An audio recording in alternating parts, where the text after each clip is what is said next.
All right, welcome back everybody to episode 15. And yeah, it's Thursday, January 29th, and it's been about a month of doing these shows. And today I'm a little more casual than usual because I thought it was really funny that I was just wearing this shirt today while preparing to do a stream on pretty much the most depressing thing I could talk about. I don't know, I just got it at a thrift store. I liked the color, and I think it's just like a middle school musical production or something. But anyway, yeah, thanks for tuning in. This one should be interesting. It just is gonna be hard to talk about because this stuff is like, if you're actually talking about it, there's no way to be... I don't think if you really understand what you're talking about, you can be cold and detached about it. I think it is a pretty emotional subject. It is sad. I'm going to talk primarily about the positive element of this, which is helping people who are dealing with depression.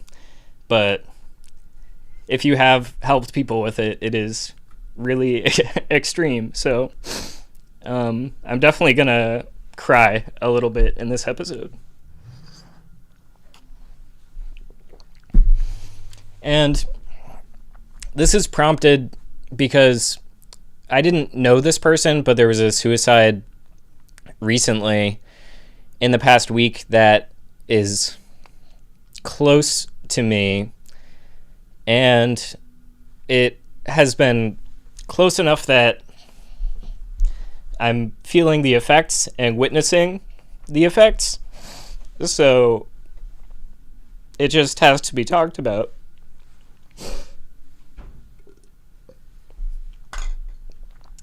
And this is a pretty personal subject for me too, or it has a lot of personal relevance to me because, I used to be suicidal for years, really. And and if that wasn't bad enough, I also then had to help many of my best friends deal with being suicidal. And I've also lost friends of mine to suicide. So it's just an intense thing to talk about. But I feel like most people, when they do talk about these subjects, like on the stream, on this show, we talk a lot about desensitization, losing touch with the gravity of lived experience, of how significant life really is and ought to be, and the meaning of life, and how that is stripped away from us culturally as we evolve in a way that impoverishes our spirit, desensitizes us to being able to even really feel the intensity of what is available to us to feel. And so this lecture is really right at home. And in a sense, this actually comes from, or really the whole show comes from, something of a desire to spread this type of information, because I think people don't really understand what it's like to enter into a state of total hopelessness, because it is, and even if you have, I think you forget how much it really is an altered state of consciousness. It is a type of really sort of a type of psychedelic experience at times, hallucinogenic at times. It is a total scrambling of the interiority of the mind. It is a scrambling of the world because it's a scrambling of the mind. And I think that just the word choice of depression, William Styron talks a little bit about this in his memoir, Darkness Visible. It's just it's a terrible word for what it is trying to describe. Because of depression, you think like a bump in the road or something, like just a a depression in an otherwise flat surface. But really it is a form of madness. It's a form of like actual chaos within the mind. And that leads to disordered thinking, disorganized thinking, illogical thinking. It leads to delusions. So it's really tied up with a whole bunch of stuff that I think is really overlooked by our society's conception of what depression is and where it comes from and what you should do about it. So I think if we can just kind of start scratching the surface in this stream, in this episode, it would be helpful, because it's a really huge topic, and there's a lot of idiosyncrasy, because it is very individual, and yet, I don't know, you have to meet the individual where they are, and yet, luckily, we are all in this human experience together, and we have billions of previous lives on the planet from which we can learn through cultural artifacts or through living people. We can learn through their experiences that what we're going through, we can contextualize what we're going through so that it is less scary and it is less confusing, and so that there actually is some hope that it will resolve.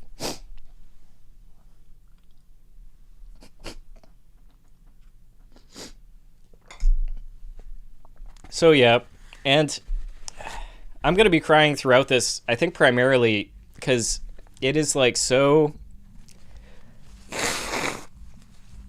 Sorry.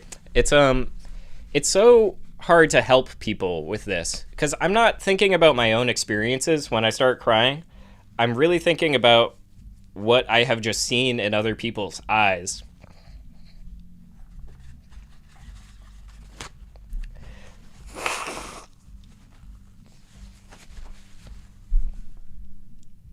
Like, when someone else is in despair and is unable to think clearly, they are not themselves. They don't understand the world in the way that their entire life was preparing them to understand it. It's so hard to see someone become so broken that they would actually want to end their lives or attempt to. And even if they never attempt to, the level of brokenness that people can wander into is just so extreme. So what I mean by that is all human experience takes place in the mind, in the body. It is all within us. It's not in the world. So, for example, say someone is comatose or something, like no mental activity, brain dead or something. You could physically torture that person. That experience is not actually occurring in their mind. You are doing something horrible by doing that, and yet it doesn't have the corresponding experience in the mind. And the inverse of that is in the depressed individual or in an OCD psychotic, just it's someone who's in an extreme state of distress, mental distress. You can enter into really hell. You can enter into states of hell that are just so extremely painful, but on the outside you will look totally normal. So you can be having these like true, like genuinely psychedelic painful experiences or like imagining like knives cutting your body all over your body, or you're walking down the street but you're experiencing every time you take a step, your body, you experience in a real way, in like a psychedelic dual reality way, your body collapsing through the sidewalk and you're like hung on a noose. Like, these are the types of things that the brain starts to do. We're an imagination machine. And I think that gets totally overlooked by even and especially medical professionals. But the lay people just don't understand that there's such a psychedelic quality to this stuff. So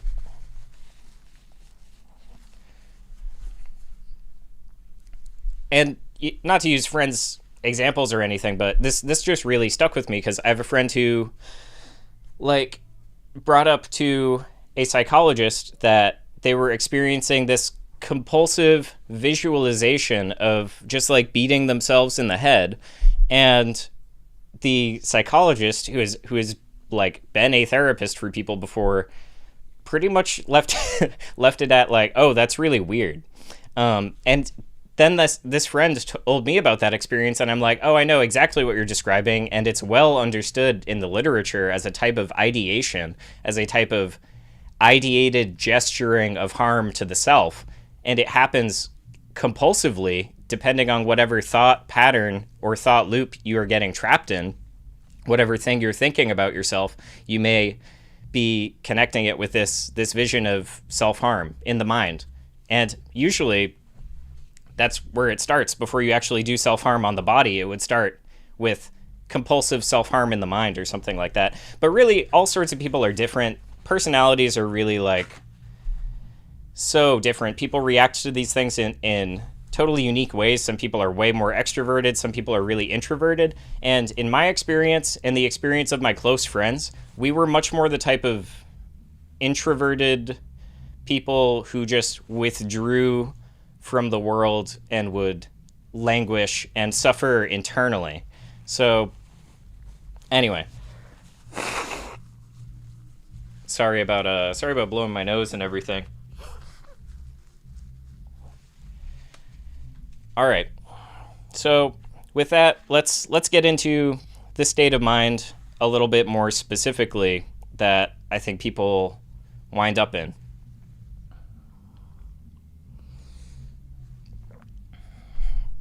And I'll start with last night.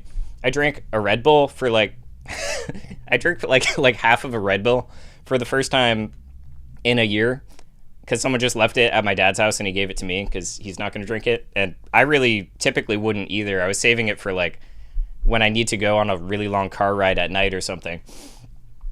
But last night it just felt right, so I sipped, and I was like totally wired. And by the time and I was like writing, I was like doing lots of actually like interesting, insightful reflection that I'm excited to talk about eventually when I polish it up a little bit more, about things like temptation and influence and susceptibility to these things and pleasure and discipline. And so I was like writing, reading, having a good time. And by the time it was 6 a.m., like I looked at the clock, it was like 5:50 or something, and I literally thought it was like 5:50 p.m. because I just felt so good. And this is relevant because today, I hoped I would still feel like that, but I don't know. The point I'm trying to make here is that moods color our perception of the world, and they color what our options, they change what options seem available to us.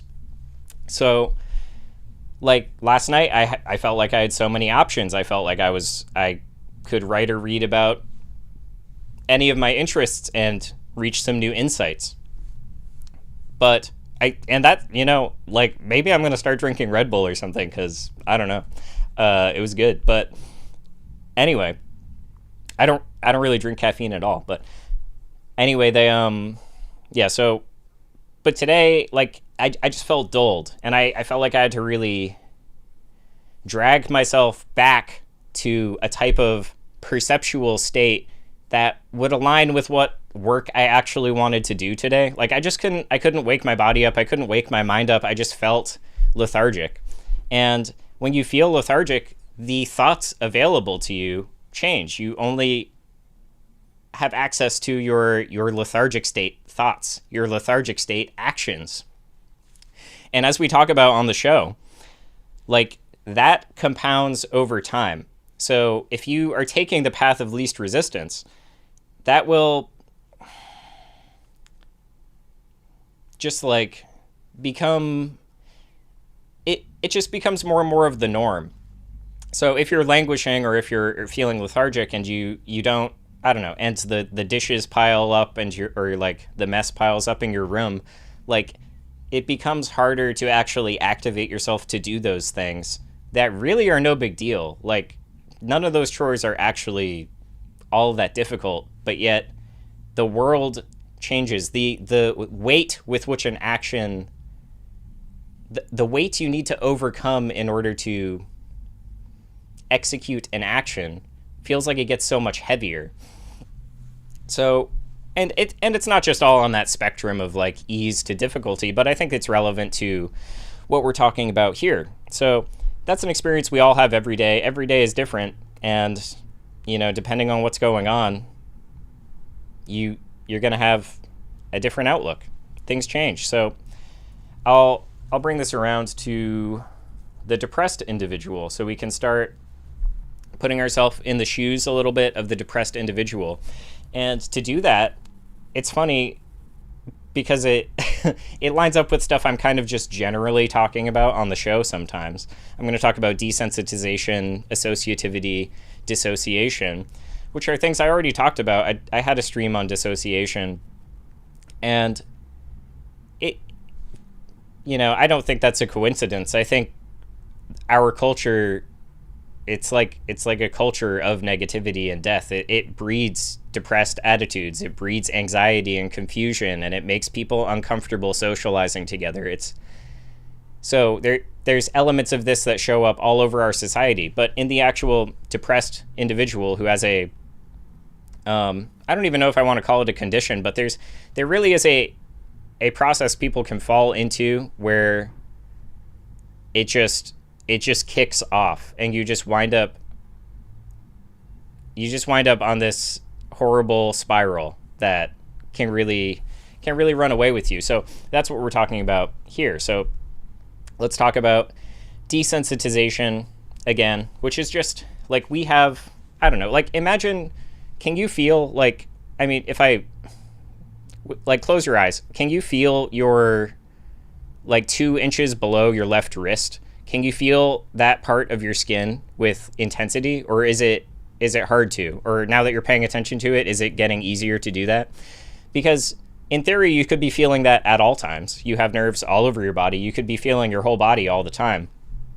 But that's not how we live. So you change your level of awareness, and you change your sensitivity to certain senses. Like I'm comfortable where I'm standing right now, but say like with my elbows on the table or something, maybe that is kind of unpleasant at first, but then my body's like, well, that's how he's standing, so forget about it. And then I like desensitize myself to that. I'm constantly evolving what I'm sensorially aware of. And I'm just talking about one physical sensation right now. And oh yeah, like someone in the chat says, you are now aware of the tongue being in your mouth, and it's true. Like or you're aware that you're breathing right now. You're aware of the rate at which you're breathing. Suddenly, you become aware of these things. Anyway, and our senses, we also have psychological senses. Our inner senses, our imagination, our intellect, our will, all of these things also move in that way and are subject to different intensities, different parameters, depending on how we are evolving. So I just want to bring attention to this concept of sensitivity, and yeah, I'm bringing awareness to this concept of sensitivity to emphasize that we can become desensitized to more and more of the world. So within our intellect, we're aware of social concepts, we're aware of the government, we're aware of our job, we're aware of a social dynamic between two of our friends that is evolving rapidly. And like that is also a sense that we have. It's, it's not out there, it's in here, and we're deciding to be aware of it, deciding more or less. So when you are depressed, a particular type of desensitization happens. I think we're in a very desensitized society. I think people have a really shallow conception of what the world is, of what they are, of what they're doing in the world and why. But when you're depressed, you can become really cut off from the wider elements of the world. You kind of forget that they're there. I think of the depressed state as this closed off context.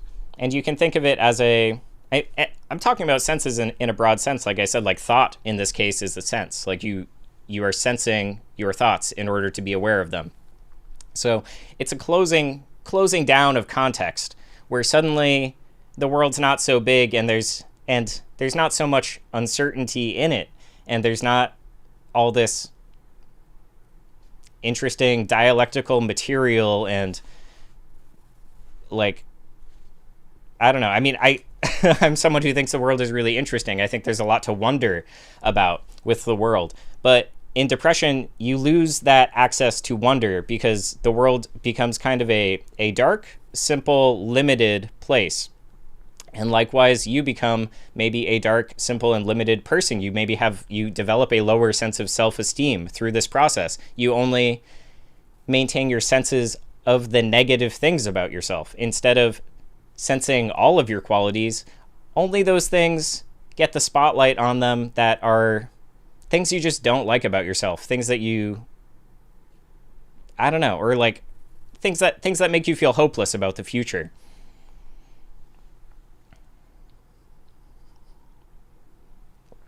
Now, I will hang on a sec.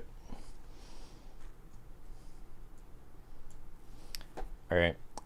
Now we'll switch over to a related concept of associativity and dissociation. So dissociation is I'm thinking of dissociation as the lower tier of the spectrum of associativity. It's where you are more I'm not talking about a dissociation from, I don't know, sorry, it's kind of it's not a nebulous concept, but it's like a multiple concept. So I'm kind of thinking of two versions of it. But let's just think about our thoughts and how our thoughts move, how our thoughts and our senses move. There's an association. Like maybe when I asked you to sense the skin on your forearm, you suddenly started feeling the skin on the other parts of your arm or in your fingers, and you started thinking differently about the muscles within your fingers. That would be a very associative sensory apparatus. You start here and it associates, it spreads, and suddenly you're thinking about all these other things that are related. And there was a path from one to the other. With dissociation, the paths get cut off. You don't do much associating.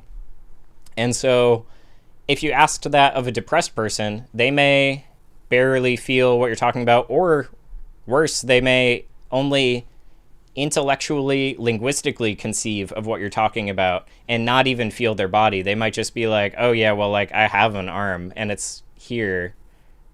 So yeah, I feel that. But that's not what feeling is. You're actually becoming alienated from feeling.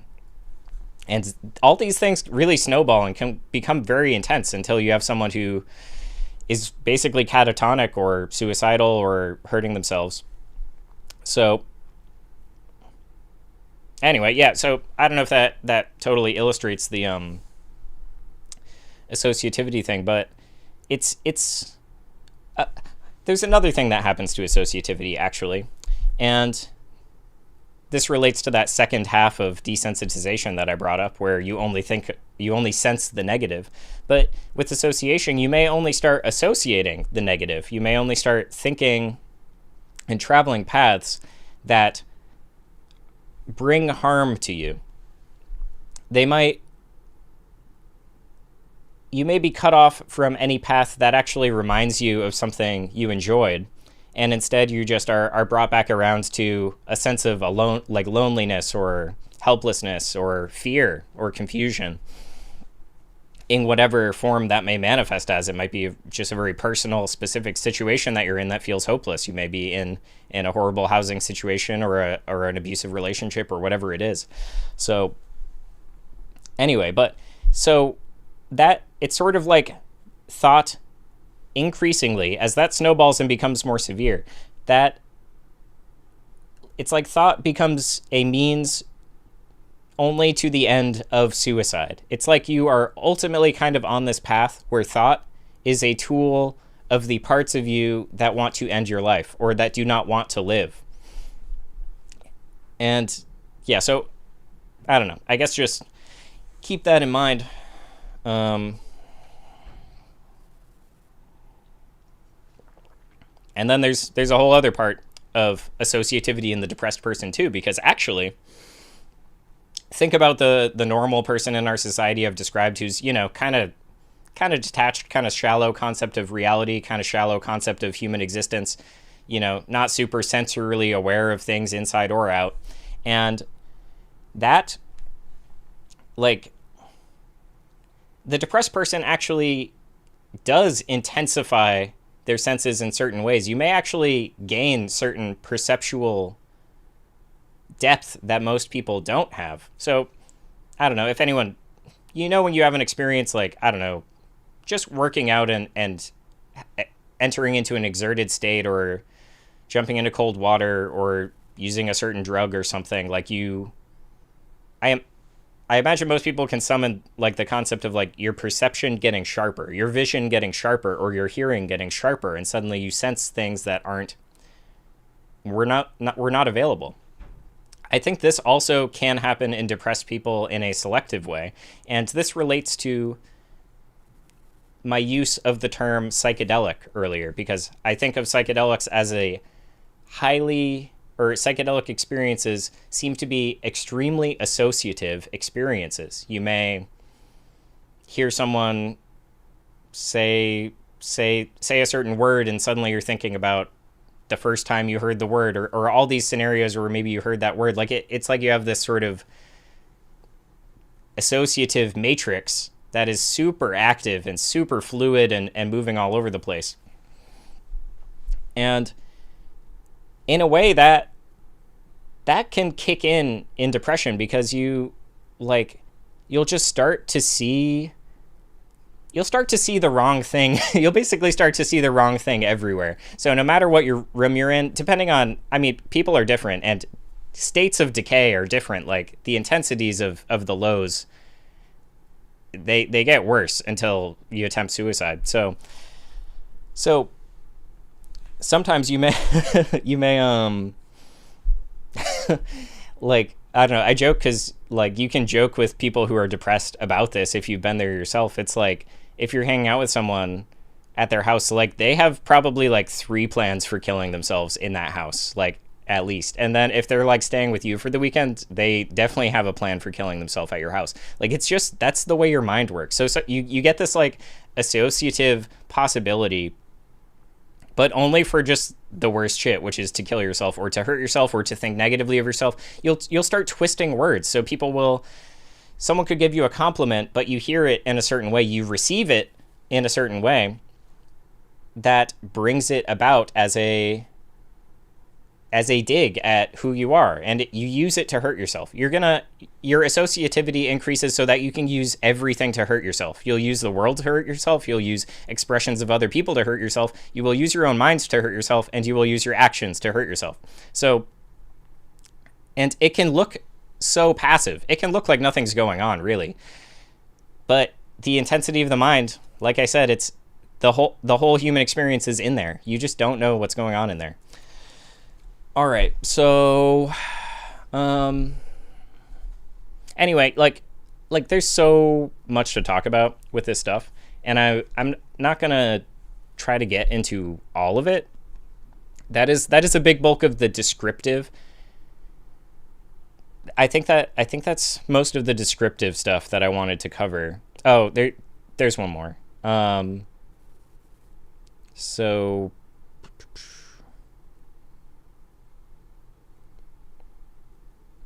okay, so with that stuff in mind, that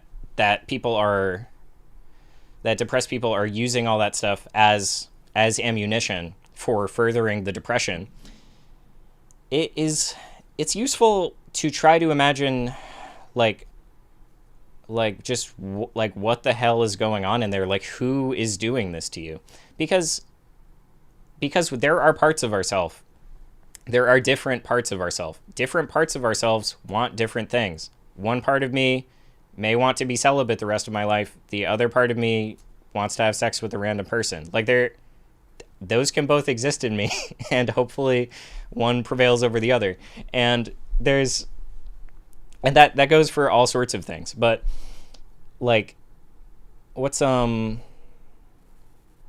So when it comes to like how this psyche is operating, it's like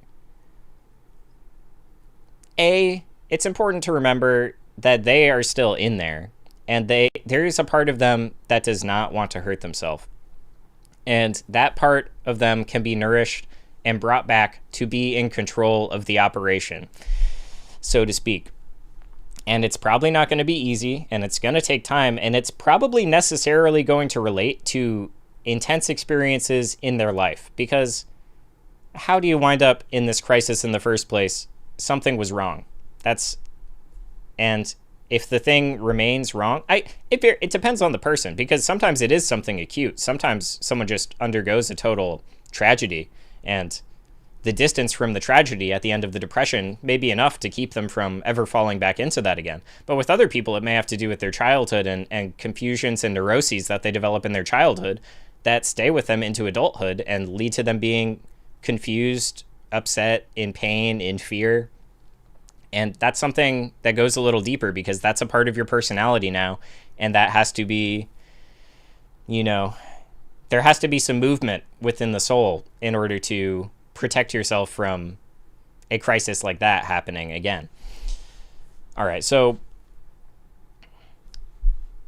the point I want to make, though, is that and there's overlap in general with substance abuse here. Like, I think that a lot of fentanyl overdoses are essentially suicides. They come about in a similar way. And I can't speak to being addicted to substances like that, but and so, yeah, like I'm just out of my depth talking about the experience of addiction. However, some people just abuse substances that are not quite so extremely addictive as something like fentanyl. Not so physically addictive, they're more psychologically addictive, and you just latch onto that. And I bring this up because I think of depression as a sort of, there is an addictive element. There's a pleasurable element, paradoxical as that may seem. I think the depressed person, left to their own devices, and I'm not speaking for all depressed people, but a certain type of depressed person left to their own devices will languish because, in a sense, it feels good. And it can be so extremely psychologically painful to actually be in the depressed state, and yet it quote unquote feels good, because to the mind that's in control of you, it would be more painful to live. It would be more painful to do the things that bring you back to life. And it's afraid of doing those things. That would be the worst. It hates the idea of that. And so there's a part of you that just gets addicted to this coping mechanism of languishing and of worsening your thoughts and of getting deeper and deeper into depression, thinking worse of yourself, thinking worse of the world, thinking worse of all potential, losing all hope that you may ever feel better. And I just want to point that out, because if you're trying to help someone with this stuff, I do think that's an essential. You just have to start thinking about the like weird paradoxes or rather contradictions that are at play in the mind of a person who is suicidal.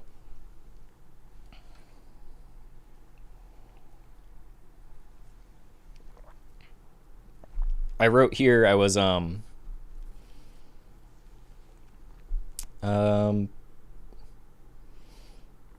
yeah, I was just like free writing before this to get the thoughts moving, and I said, in a desensitized state with their limited options, the only way forward seems to go deeper into the hole.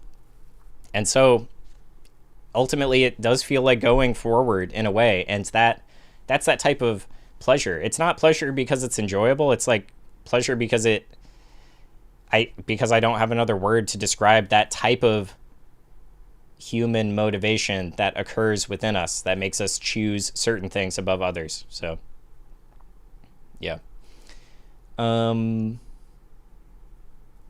Anyway, so like with all that as context, you have to understand These people have a totally broken relationship to feeling when they are in this crisis. They have a broken relationship to feeling and a broken relationship to thinking. And so I don't know, it's so different for other people what this all winds up looking like when you're at like your lowest state, but I don't know. I guess that's just something that I think we should keep in mind. So I'll talk a little bit about how to help. And this is not going to be like a thorough, guide or anything. Ultimately, I would like to write something like a depression guide. That's how the stream started. I forget if I said that, but or that's how the seed of this talk show was planted, was trying to get closer to actually producing a depression guide. So really more like a life guide at this point, but in our specific situation anyway.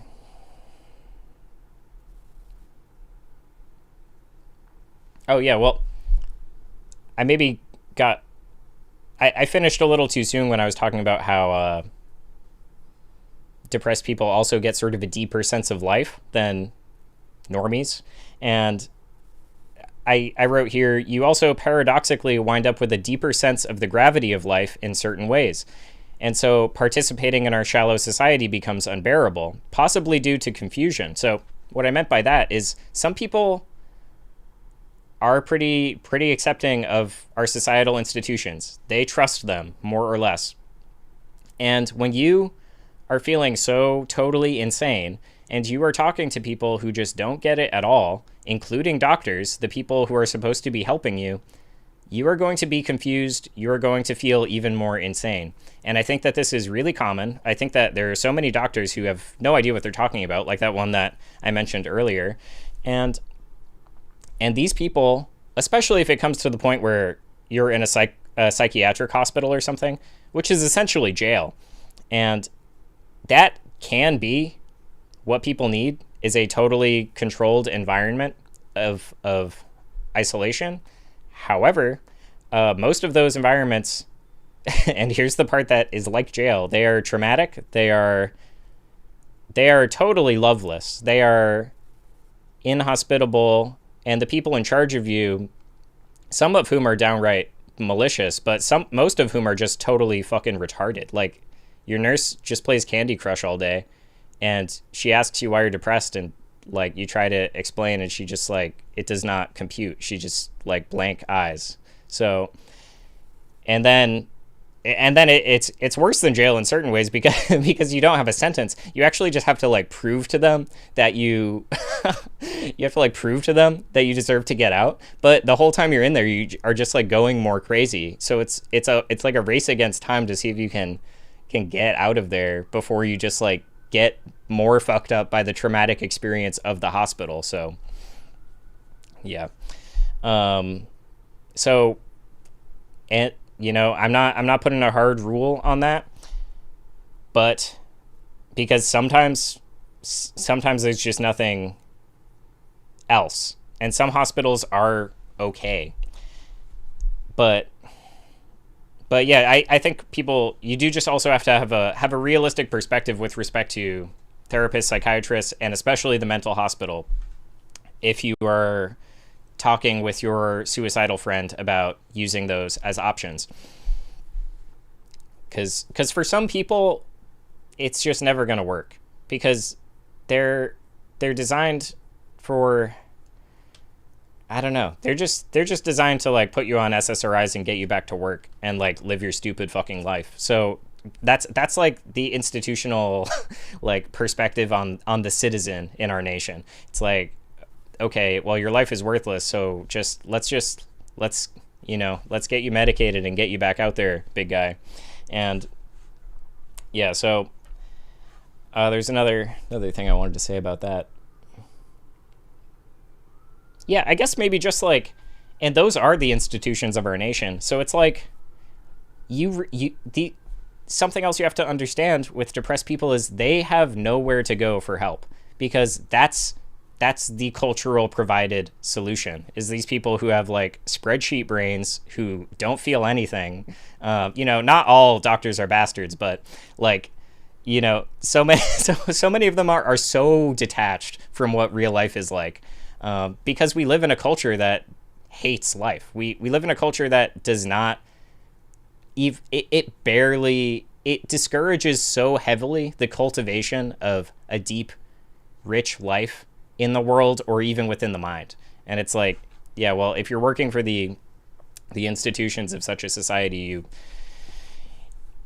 uh, anyway, so as someone in their life and you're trying to help them, like, I guess I'll just give a handful of things here, because I think there's so much we can do for each other. When people slip down into this, it may be ugly and it may be horrible and it may turn into like drug abuse and it may turn into all sorts of horrible shit. But we really can help each other.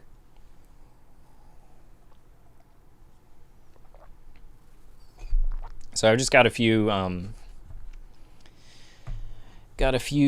notes on that here, and I'll probably just leave you with that. Hang on a sec here.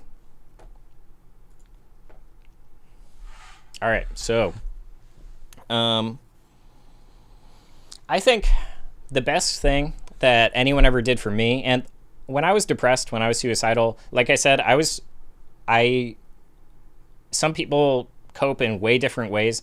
I was introverted, became increasingly lethargic and withdrawn. And actually, well, I'll get to that in a second. So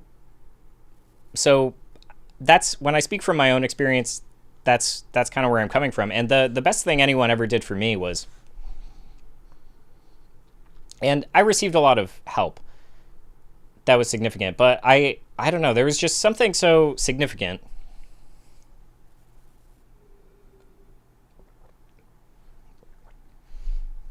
about when I was just like, I was a NEET pretty much, like I was just doing random gig stuff for money and like just living in like rundown artist housing. And like, so I was just like really in my lethargy, just in my subsistence while my mind became more hostile to itself. And a friend of mine was visiting and he was just or we were talking about the depression a little bit, and he hadn't experienced it in that way. And he was just like, well, do you want to just come back to he was visiting from a few hours away. He's like, do you want to just come back to my place with me and like hang out, like just hang out all week, or, just stick with me for the week? And I don't even think I was there all week, but it was very, very useful to not be left to my own devices. And so in a sense, like, the hospital's offering you something very important that you do need, but often it's a trap, and it's a loveless environment, and you're not free to leave, and it can be highly, highly distressing.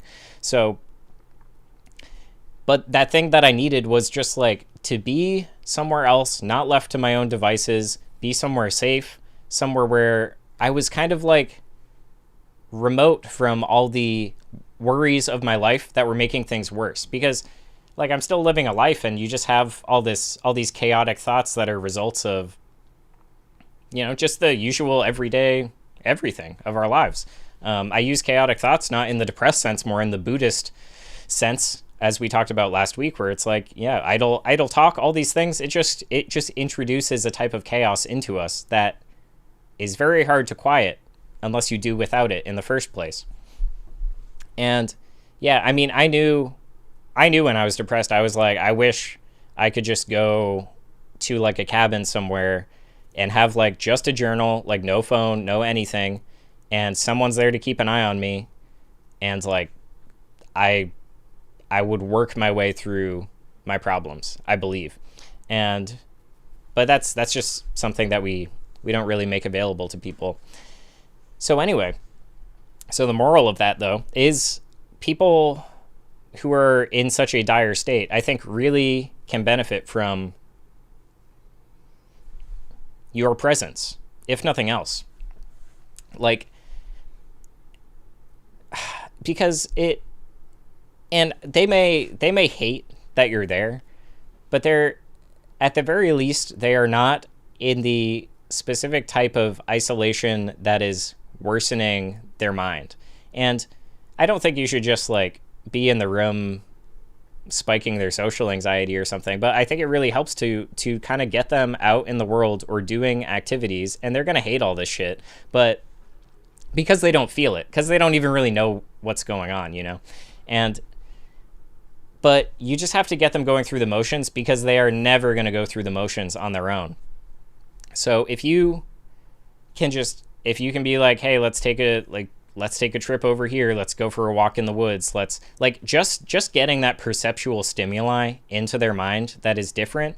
It may do nothing that day. It may do nothing for weeks, but it's essential to widen their context again. They need to live in the world again. They need to become sensitized to the world, and that's a difficult process. But it is something you can gradually rehearse. You can, at the very least, left to their own devices, they'll just freeze up. They'll rust up. It will become harder to break out of that at any time. So I think it really helps to just go have experiences with another person when someone is going through that, you know, draw, whatever it is. And I'm saving one special instance of something you should do with someone. You should really try to get them to write. You should buy them a journal if they don't have one. And I don't know, I mean, most of the people I was helping with this stuff were not writers in this sense. They were not, like, maybe they didn't have a diary or hadn't used one in a long time, or they would write other stuff. They wouldn't write like personal stuff, reflections on the internal turmoil. So that is like, again, I can't speak for everyone, but based on my experience, that is so essential that someone starts writing. And I've talked about this on the show before. If they have absolutely no idea what to write, like, just get them to write what happens that day. In simple terms, it can be a list of 5 things, just like 5 things that happened that day. You know, write the date at the top.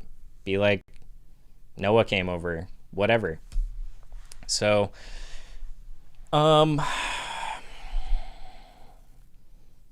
yeah, I really can't overstate the importance of writing, because that, more than moving through the world and getting this new perceptual stimuli, that starts moving your internal world. It starts moving your world. It starts making you better at articulating things again, better at comprehending things again, better at using reason compared to total nightmare stuff. And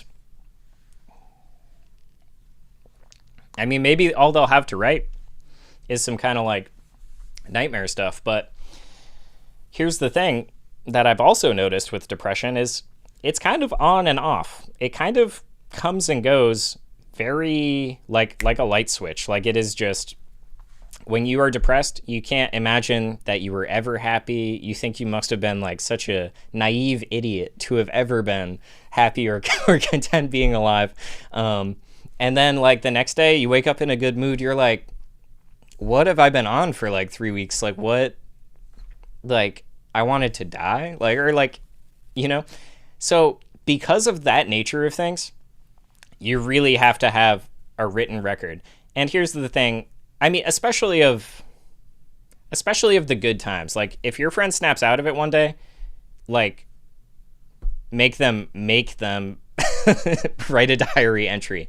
And it's, you know, they're not going to want to. And also, when they get depressed again, they're not going to want to read it. They might read it and they'll feel nothing. They'll be like, okay, well, that was like an idiot version of me that wrote this, who just couldn't see. They just couldn't see what I see out there in the misery of the world. And like, that's how it goes. However, that is an anchor point. And as you accumulate those anchor points, it will be really helpful once they kind of start breaking out of things. And they can realize, like if they look at these hopeful diary entries, once they are able to rationally conceive of the fact that there is some sort of insanity that is occurring in their mind, they will start to put the pieces back together, and they'll be like, oh yeah, well, this is evidence that I was feeling pretty good about living the rest of my life. Um, and you just start getting out of the hole that way. Like eventually you like reconstruct reality. Anyway, um, yeah. So just a little bit more here. Let's see. I mean, kind of on that note, like you can assure them, and I think it's probably very important to do this. Like I don't have maybe I do have a lot of experience with this, but it's not like I'm a psychologist and I've seen like 100 patients or something.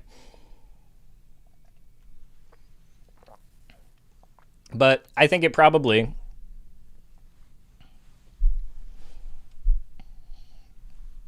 is very important to assure them repeatedly that this actually is temporary. This is a state of mind. It is a mood disorder. It's a disorder of the mood that colors the whole world outside and inside. And it's this process that is informing itself in the future. The past is having an effect on the present. You're stuck in it. However, the process will relieve itself. The world can become hopeful again. You can be excited to live. You can enjoy and wonder at the world in the future. I think just assuring that that is the reality, if you continue, you just have to continue living and you will make it out of it. That goes along with, and well, and on that note, they're still here. Part of them wants to still be here. It's complex. Like maybe in a sense they really desperately want to die, but they feel guilt toward their family or something. Like they don't like, oh, I would just never do that to my family, but I want to die. Well, really, if you really wanted to die, you would just go do it and you would not care anymore. And that is evidence. Like if your friend is still alive, there's a part of them that wants to be alive. So that is important to bring up to them as well, I think. Who knows? People are different. But okay. And on that note, like not only are you going to feel better if you hang on, there are actual steps that can be taken to improve. And some of those steps, I brought my my suicide and despair mug out. Yeah. Um, so, oh shit, what was I talking about?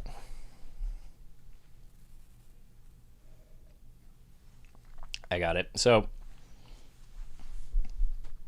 like there are concrete steps to get better, and some of that's just what I was saying, where it's like they need someone to come and help them actually go through the motions of receiving perceptual information, having conversation, socializing, getting them to write, just going through these motions, even if it all feels like it's for nothing or like they're not even really doing it.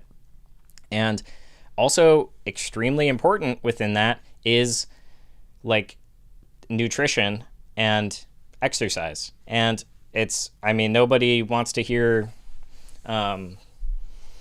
no depressed person wants to hear that they just have to exercise. Hopefully I have some cred from the whole rest of this episode and I can say that you do have to exercise.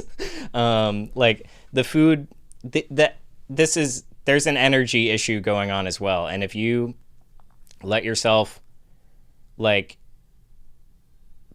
if your metabolism syncs up with this whole depressed mindset, it just begets more of it. It gets really hard to break out of. So if you're hanging out with them, it's nice to either make food for them if they can't get out of bed, or if they can get out of bed, like try to get them to go through the motions of making that food. And they're probably not going to enjoy it. They probably won't enjoy eating it, but it's all just like, you kind of have to go through motions with these people.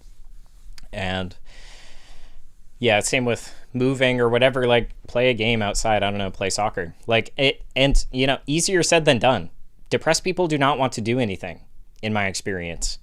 And they may hate you because that part of them that is receiving the pleasure of going deeper into the hole, it thinks you're trying to take its only remaining pleasure away. It's going to hate you. So it's an intense and difficult relationship to being with someone. But anyway, what do we got? I think there was one more thing I wanted to talk about. Oh, also just with drugs, with psychiatric drugs. Like, I think our institutions can give us this, I don't know, this, our institutions would have us believe that, oh, it's a chemical imbalance and, oh, you just have to get over it. And there's a lot to say about that whole concept. However, I think for our purposes, it's just important for your friend to not think there's just some little thing wrong that's insignificant, because this is as serious as their whole life. It is a matter of life and death. This is an existential human problem. It's not something a pill is going to solve and then you go on with the whole rest of your life. And I think it is also useful to have a conception when you go into trying a psychiatric drug that it is a means to an end, and when that end happens, you don't want to just be on it, because some doctors really will be content to just have you be on those pills forever. They'll introduce new pills. It can be a nightmare, and it can lead to trouble in the future, because some of the interactions of those pills, suddenly you do have a purely chemical, horrible situation that could spike your depression and make you feel a lot worse than you've ever felt. So it's a slippery slope. It's a risky game, and I think if you go into that, I'm not totally discouraging it by any means, but just be realistic about it. And the institutions are not realistic about it. They don't know what life is. So, all right. And I on another note too, there's lots of research and experiences written about with things like mushrooms, or like psilocybin mushrooms or ketamine. And, you know, at your own discretion, investigate that. But when you're in such a, I could never recommend that to anyone necessarily. I mean, certainly not to a stranger, just because that is a very personal, it's better than killing yourself. That's for sure. And it may be better for many people than trying psychiatric drugs. I do think that probably is the case. It's probably a little better than that, because with the psychiatric drugs, they're like, all right, give it 3 months. And it's like, all right, well, I feel fucking like killing myself still today, tomorrow, the next day. So I don't know about this. Whereas things like ketamine and psilocybin seem to be a whole lot more immediate and can bring a lasting relief immediately. It can give you breathing room. It can fight off the darkness, because there really is a whole I don't know. I've described how the context closes off with depression. Well, there's also a darkness that fills in. There's a total fog. There's a sludge in your brain, in your soul. Really, it feels like it's in your brain, in my experience and a friend's experience. And like, maybe those substances can fight off that darkness for a little while, fight off the sludge for a little while, like one of those, not like a tower defense game, but, you know, like some kind of game where all the enemies are just around you like that, and you just like buy some time. But they also have potential to have much more lasting effects. You could resolve some sort of psychological fear that is at the root of the whole thing through an experience like that. So anyway, you know, I'm not recommending any like drug stuff one way or the other, but you got to think about what is available at hand. Certainly do the research, and your friends may not be able to do any sort of research, so look into certain things for them. Try to see what can help, and try to get in the frame of mind a little bit. Actually, glad I remembered this. So, like, this is a huge thing that was a help to me. And I think people can really help their depressed friends with this, because when you're depressed and that world context closes off, you don't think there's like any books that are really going to help you out there. You just don't give a shit. You're just laying in bed, maybe on your phone. I don't know. And so it can really help to investigate the sorts of things that can be helpful to a depressed person. And in my experience, that was learning about personality. I talked about this a little bit on the show, but one thing that was helpful to me was this specific book. And before I bring it up, like I'm not like a systems person. I'm not like I guess that could be interpreted in some funny ways, but that like I'm bringing up the Enneagram stuff, and it's not. I don't believe this is like concretely real in the world. I just think, or like that these types are concrete or anything like that. But learning about personality, developing a vocabulary and a lexicon for a lexicon for personality and the experience of personhood and the different personality proclivities, like that goes a long way toward making sense. Because like I said, these people they're not making sense in there. It's chaos. And anything that sort of like represents their experiences back to them is going to, it could really work miracles, because suddenly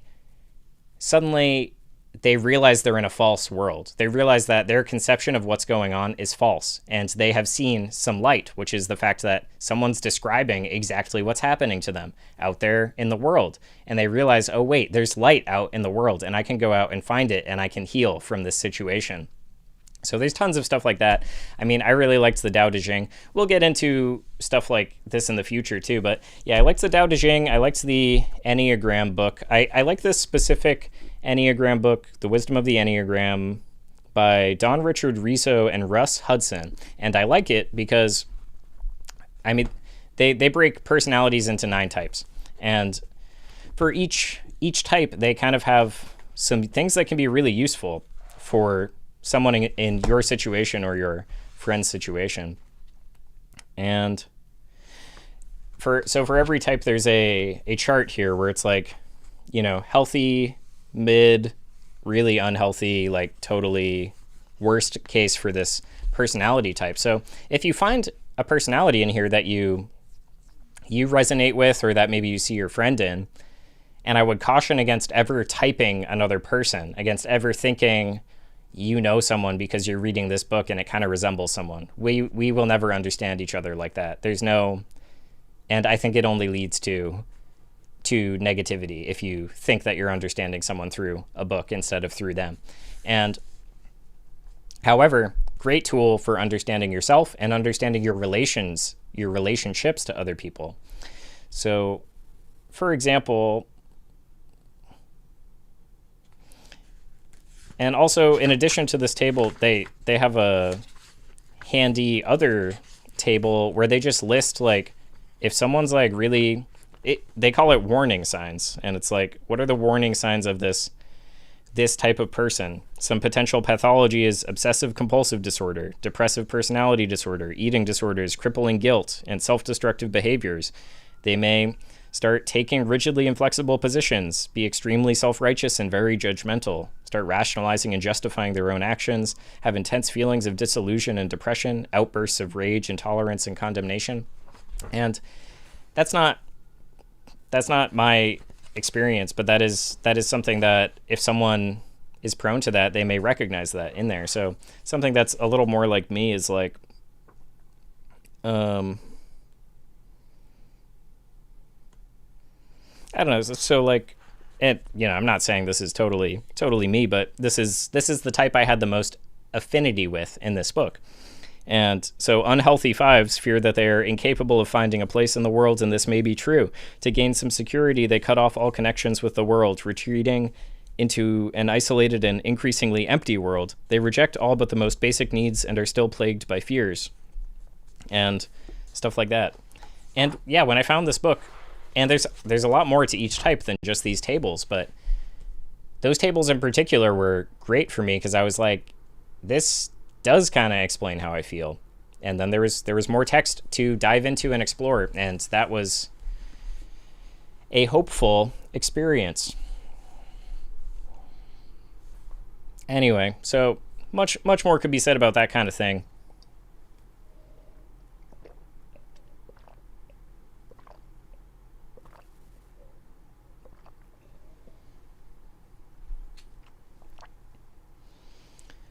All right. Well, yeah. I mean, that's kind of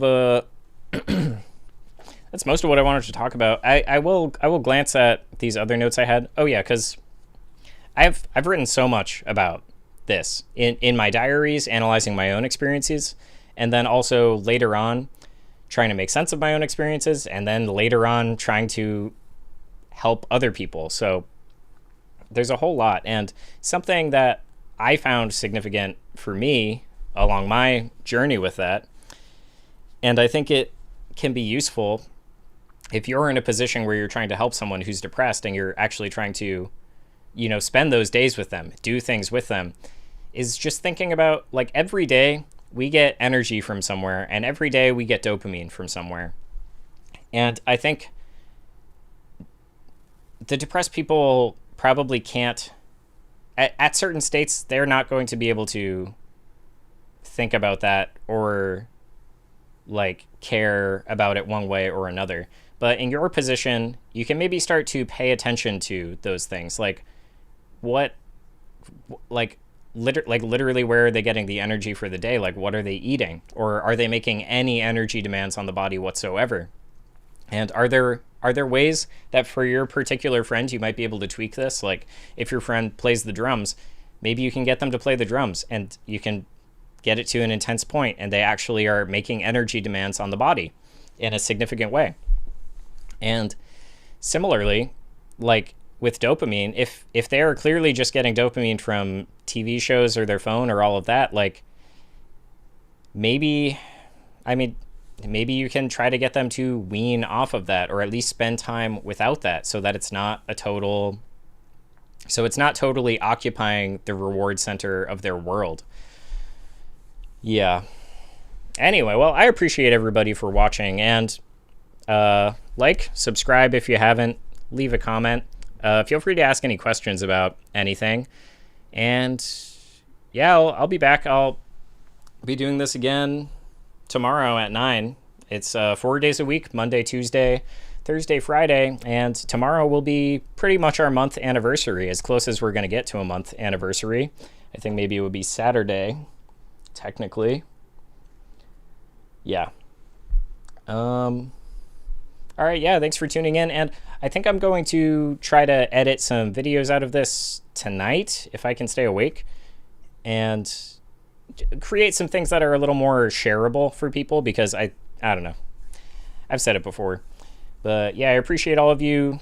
Leave a comment, and tell your friends. If you think this may be of value to anybody, I really appreciate you sharing it. I appreciate you sharing anything from the channel. And yeah, thanks for checking it out, and have a great night.